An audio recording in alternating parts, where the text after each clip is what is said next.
Hello friends, welcome to Sangeeta's kitchen. రండి, ఈరోజు మన కిచెన్లో చెప్పుకోండి, చూద్దాం ఏం కర్రీయో. టేస్టీ మునగకాయ చారు ఫ్రెండ్స్. చూడండి, ఇవైతే మన పొలంలో నుండి తెచ్చుకున్న మునగకాయలు ఫ్రెండ్స్. మన పొలంలో చెట్లు ఉన్నాయి, మునగ చెట్లు. ఇంకా ఆరోగ్యానికి కూడా మునగకాయలు చాలా మంచివి. అంటే ఫ్రెష్వి పొలంలో నుండి తెచ్చి చూడండి. ఫస్ట్ అయితే మనము మునగకాయల్ని ఒక 7-8 మునగకాయలు బాగా శుభ్రంగా కడుక్కొని కట్ చేసుకున్న తర్వాత ఆయిల్లో పోపు, ఎల్లిపాయలు, అవి జీలకర్ర, ఆవాలు, ఎండుమిర్చి అవన్నీ వేసుకొని ఆ ఆయిల్లో పోపు వేసుకున్న తర్వాత మునగకాయలు వేసి ఒక 5 మినిట్స్ ఫ్రై చేసుకోవాలి.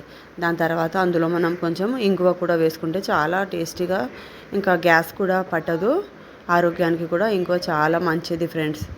చూడండి, కొందరు పప్పు తిని గ్యాస్ ప్రాబ్లం అంటారు కదా. అయితే మనము అలా ఇంగువ వేసుకుంటే గ్యాస్ ప్రాబ్లం కూడా రాదు. తర్వాత అందులో మనము మునగకాయలలో ఒక 1/2 టీ స్పూను పసుపు, ఒక 1 టీ స్పూన్ సాల్ట్ వేసుకొని బాగా కలుపుకోవాలి. పసుపు పచ్చివాసన పోయే వరకు కలుపుకోవాలి ఫ్రెండ్స్. అందులోనే మనము ఫ్రెష్గా నూరి పెట్టుకున్న అల్లం వెల్లుల్లి పేస్ట్ కూడా వేసుకోవాలి. ఒక 1/2 టీ స్పూన్ వేసుకొని అవన్నీ ముక్కలకు పట్టే వరకు బాగా కలుపుకోవాలి. ఇంకా దాని తర్వాత మనము ఒక 2 స్పూన్ల కారం వేసుకొని కలుపుకొని అందులో ఒక 2 గ్లాసుల వాటర్ వేసుకొని మునగకాయలన్నీ బాగా ఉడికే వరకు ఒక 50% ఉడికే వరకు పెట్టుకోవాలి ఫ్రెండ్స్. దాని తర్వాత మనము చూడండి, కందిపప్పు అయితే నేను ఒక ½ అన్ అవర్ నానబెట్టి పెట్టుకున్నాను.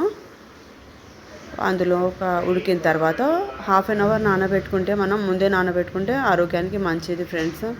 ఎందుకంటే చూడండి, నానబెట్టుకున్న తర్వాత మనము ఒక 3 or 4 విజిల్స్కి పప్పు ఉడికిపోతుంది. అందులో ఒక 1/2 టీ స్పూన్ సాల్ట్ వేసుకొని బాగా రుబ్బుకొని మనము ఇందులో మునగకాయలు ఉడికినాయి కదా ఫ్రెండ్స్, అందులోనే మనము పప్పు, చింతపండు పులుసు కూడా వేసేసాను నేను. చూడండి, పప్పు అయితే మసులుతుంది. టేస్టీ మునగకాయ చారు రెడీ ఫ్రెండ్స్. ఓకేనా ఫ్రెండ్స్, ఈరోజు మీరు ఏం కిచెన్లో ఏ వంటకం చేసుకున్నారో కామెంట్ పెట్టండి. నేనైతే ఇందులో ఇంకా టేస్ట్ గురించి కొంచెము మామిడికాయ ముక్కలు కూడా వేసాను ఫ్రెండ్స్ లాస్ట్లో. ఇవి వేసుకొని ఒక 5 మినిట్స్ మనము పప్పు బాగా ఉడికించుకుంటే బాగా మసలాలి పప్పు. అప్పుడు చాలా టేస్టీగా ఉంటుంది. నేనైతే ఈరోజు మా కిచెన్లో పప్పు చారు చేశాను ఫ్రెండ్స్. అంచుకు పాపడాలు కూడా. మీరేమేం కర్రీస్ చేసుకున్నారో కామెంట్ పెట్టండి. ఇంకా మా ఛానల్లో ఏ కర్రీస్ నచ్చాయో మీరు పెట్టండి. ఇంకా చేసి చూపించమంటే మీకు ఏం కర్రీస్ ఇష్టమో మీరు కామెంట్లో పెడితే మేము చేసి చూపిస్తాం ఫ్రెండ్స్. ఓకేనా, ఈరోజైతే చూడండి, మాది మామిడికాయ మునగకాయ పప్పు. ఛానల్కి సబ్స్క్రైబ్ చేయడం మర్చిపోకండి. ఓకేనా ఫ్రెండ్స్, మరిన్ని కొత్త వీడియోస్తో మేము ముందు ఉంటాం. బాయ్.